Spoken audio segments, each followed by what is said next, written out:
আল্লাহ রাব্বুল আলামিন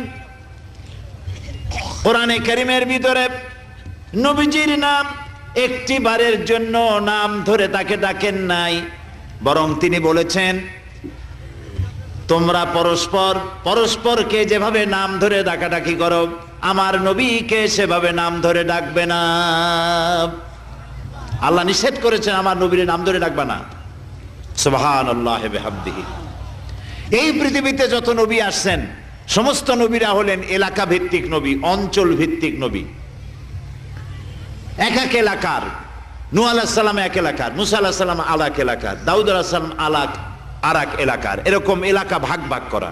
কিন্তু মুহাম্মদ সাল্লাল্লাহু আলাইহি ওয়াসাল্লামকে আল্লাহ রাব্বুল আলামিন কোন এলাকার জন্য নবী বানান নাই।